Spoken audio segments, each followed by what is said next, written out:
Okay.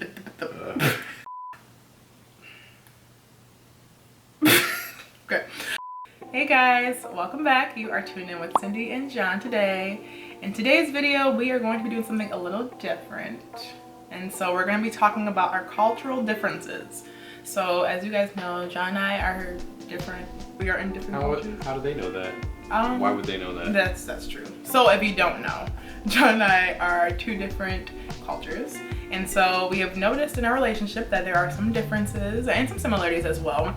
So we want to share a little bit of that today and kind of, you know, just have a little bit of a fun chat together and kind of reminisce on the stuff we've experienced. So we're gonna be talking about that today. So are you excited? Absolutely. So excited. And if you like videos like this, give it a thumbs up and subscribe down below for more. So what is something that you've noticed, John, that is different in our relationship or in our cultures? Food. Food is a very big one. Yes. So John and his family eat a lot of veggies, which is cool, but growing up we did not do that. I mean, we had vegetables in our Nigerian dishes, but just not as much as like they had. Your primary vegetable was the onion. It's onions. I mean, yeah, as Nigerians we eat onions in literally everything. Well, I guess I've had breakfast with onions in it, so can't really comment on that. I'm trying to think of... Exactly. You love onions. I do like onions. Onions are good. Onions are good. But there are other vegetables that you didn't even know existed until you went to college. Yeah, that's fair. I learned about asparagus and broccoli, and these are like things that he had growing up literally from his childhood. Rice versus pasta. Oh yes. Rice versus pasta. So we eat a lot of rice in my family. It's like our staple with every meal pretty much. You guys eat a lot of pasta, right? Mm-hmm. Yeah. A lot more pasta. Yeah, so I think generally like our go-to meal is jollof rice. So for you guys who don't know, it's a West African dish that my family eats like pretty much at every holiday. And so yeah, it's pretty delicious, but it's delicious. Yeah, growing up I just never really had pasta like that. Probably until I was in middle school. Like I didn't eat pasta, we just didn't do that. So John likes all his pasta. It's your favorite food, right? It's up there. It's definitely up there. Pasta's delicious. Yeah. I know the difference would probably be the way we spice our foods. So we use a lot of spices in our culture, a lot of habanero, a lot of pepper. Some people like hot food, some people do not like hot food. My mom's not a person that likes hot food, and so she would not cook with cayenne much, or never habaneros. So that's a noticeable difference. And along with spicing things, she prefers to let people salt it to taste. So she'll put some salt in there in the dish, and then there's always like a salt shaker on the table, and it's like normal to add salt to your food. Yeah, for us it's just salt's already in there, pepper's in there, black pepper's in there, all the spices are already there. So that was something that was different. A lot of time. Yeah, we use a lot of time as a seasoning. Yeah, it's interesting to see the difference in the way we season food differently. But I grew up with just eating spice as a baby even. Like I feel like I was just eating hot foods. So for me it's like he'll notice something that's spicy, and I'm like, well, where's the spice? I don't taste it. So you literally can't. Your taste buds are burned off. No, you just don't know what spice tastes like. I do. It tastes like pain.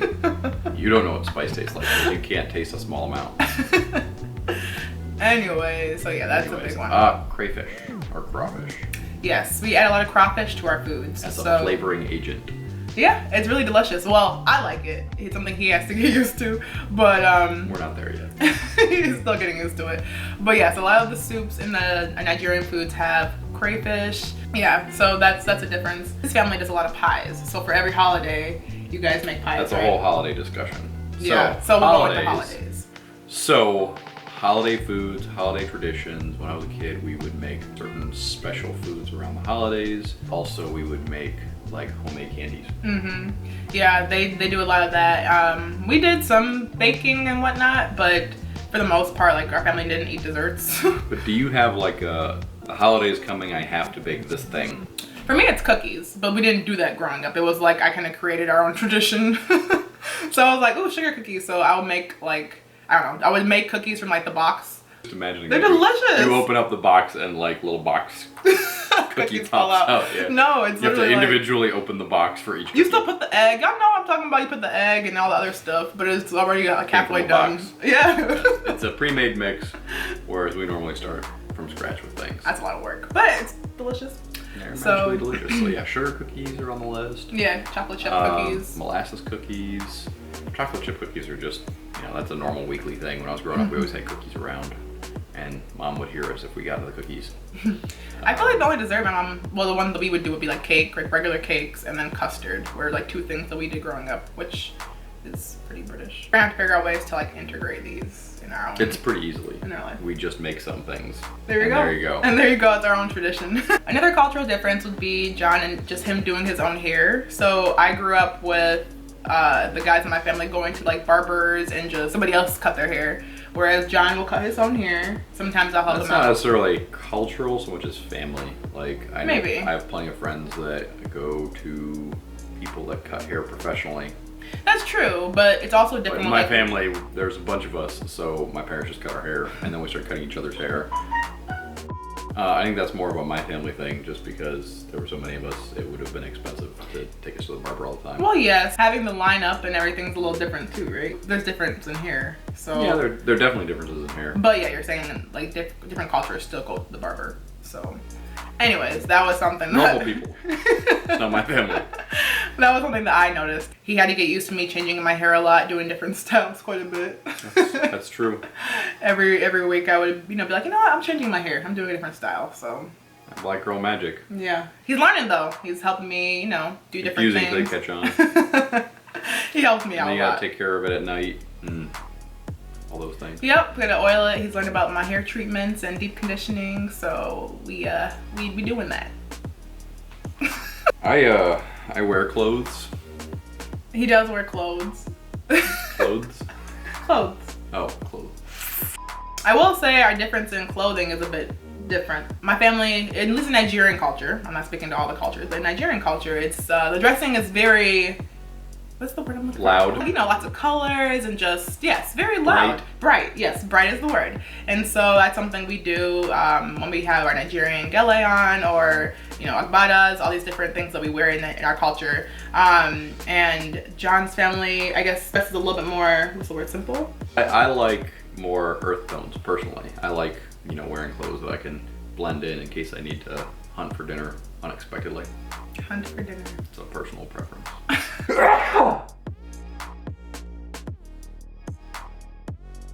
In addition to not haircuts, we did not go out for food hardly ever. Very, very rarely. Very rarely. But when we do, it's, there's a lot of different places that we could go to. Whereas Cindy's family, they like to go out to Chinese buffet or a Chinese buffet. We did Old Country buffet quite a bit. I think my family just likes getting value for their money, so we would always go to buffets. I'm just imagining like when her brothers were smaller, how much they ate, because I ate a lot. My parents were just like, we need to limit how much this is going to cost us. So we're going to a buffet. We always went to buffets. So basically a buffet or a buffet or a buffet. Well, and Mongolian barbecue, is that considered a buffet? Not really. Kind of. Kind of. Yeah, it's still kind of a buffet. So I think anything Especially if you get the unlimited bowls. Right. So pretty much anything where you can just keep getting food and keep getting food is where we like to go. That has rice. Especially. Yeah, especially rice. So another thing that I would say is actually kind of similar between both of our families was education. So we both grew up believing that education was super important. John went to schools and was told how important it was. I went to all the schools and was told how important it was, and that I was expected to do well and do my homework and get good grades. We grew up knowing that school was, pretty much our ticket to life, like in terms of being successful. So we were always told, work hard and school is number one. As much as sports was important in our family, education was number one. So I would say that's a big similarity. But yeah, sports. Speaking of sports was like an after-school activity that you could do to have friends. That's kind of how my parents looked at it. Whereas in your family, like sports was a lot more. I don't know, your parents expected you to all get scholarships, but it was more like expected that you would sports. Yeah, we were expected. Well, we just athletically gifted family, I would say, because my dad. Statement, but go on. My dad had played sports when he was in college, so I guess my brothers started playing sports. They got offered scholarships. My sister and I run track still. Now. Yeah, so it's like one of those things where you know, we were always really focused on it. We always did like after school stuff. We did AAUs during the summer. We just did a lot of team stuff. What's an AAU? Oh, AAU is like an athletic amateur union. So it's like club teams during summer. So anyways, we just did like pretty much teams. We traveled all over the country. We were doing a lot. So, and that helped us pay for school, which was super nice. But to be honest, we didn't really know that. We were just really working hard in our sports, and then we used it as furthering our education. And now I'm a professional athlete somehow. So yeah, that's how that worked out. Just slide that in there. Cooking, like pretty much everybody in my family cooks to some level. Different things are different people's specialty, but everybody so around the holidays we would all pitch in and bake. Up a week we would cook. There are certain things like I used to do spaghetti sauce or pancakes. Those are some of my specialties. But all of us contributed with cooking at some point. That was just a normal thing in my house. Yeah, I don't know if it's a cultural thing or just a household thing, because in my family it was pretty much expected that a woman just cook. Not in a bad way. That's a little bit of a cultural thing. Yeah, maybe it was more cultural, but yeah, mostly the women in my family cook more, and that's just how it was. So when I met John, he knew how to cook. I was very surprised because I'm like, oh, this is interesting. Somebody who can cook too. So that was kind of cool. Yeah, you're also surprised that I would eat sushi. Yes, so he is one of the first men that I have ever met sushi with me, which is really nice because I love sushi. Mm-hmm. So it's super nice. Well. Yes. My dad eats sushi, and my brother eats sushi, and my other brother eats sushi, and my other brother eats sushi, and my other brother eats sushi. Oh yeah, all your siblings. My whole family does not eat sushi except for my sister and I. The way Nigerians eat in our culture is everything has to be extremely dead. So, well, I guess it's dead. Overcooked. When your dad gets a steak, he overcooks it. Yeah, it's always like... Kills it off. Yeah. I feel like your brothers will eat steaks. They'll eat like medium well, but still, it's like nothing like sushi was. yeah, sushi's a whole different thing. Yeah. Both had allowances. Our chores were a little different though, because growing up, I had to clean out horse stables and clean up after goats and feed the animals every day. He had different chores. Yeah. Our chores were cleaning up, like washing dishes, you know, sweeping, normal chores. Yeah, those were the easy chores that we got to do. But depending on the rotation and who was doing them that week, like we had to wake up first thing in the morning and go out in the cold and feed the animals. Yeah, and meanwhile we didn't have animals. I mean, to be fair, I did have rabbits, but I had 2 rabbits and a turtle and a hamster. But he had like, my turtle did run away, you guys. It was really sad. But he had a whole farm in his house. Cindy, a whole farm in the house. I mean, y'all had goats. That's true. They're delicious. This whole being fast track thing, that's a new thing, because when she was a kid, the turtle managed to escape. Yeah, Terry, my turtle's name was Terry. He was a really lovely turtle, but for some reason, he wanted to run away from me. Because I literally left him down. I said, be here, I'll be right back, I'm gonna get you some food. I went to get him some food. This thing was like a snapping turtle. This thing was quick. So I came back and he was gone. He wasn't a snapping turtle. He was very quick. It was one of those turtles that do this, and everybody assumes turtles are slow. This was not a slow turtle. Anyways. Legs. Not that long. It was very fast. How fast can you be? I wish I had a video. But anyways, my turtle was super fast, and then he ran away. Because he was gone. He was that fast. So yes, not gonna get a turtle again. Yeah, so there's a noticeable difference. Don't tell a white girl she's got a big butt. And don't tell a black girl that she has a small butt. Cultures in that is really funny because I think having a big butt's not a bad thing, whereas we've noticed that other cultures don't. So yeah, that's kind of the difference we've noticed in our families, like just the dialogue around that and like what seems to be the norm. Body image preferences. Yeah, like family members wanting to be thicker or bigger, whereas whereas his like trying to get smaller. So it's just really funny to see the difference.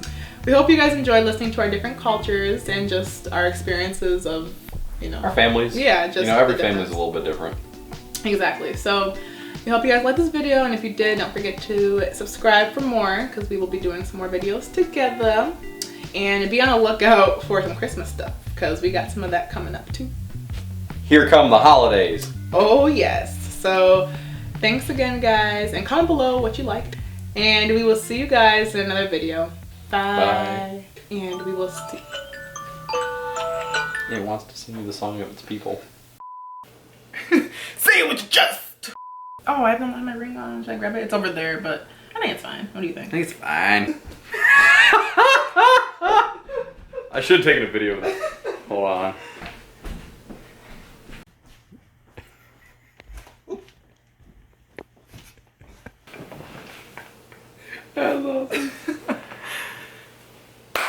It wasn't loud enough. You do it. How? I never. You're on. Okay.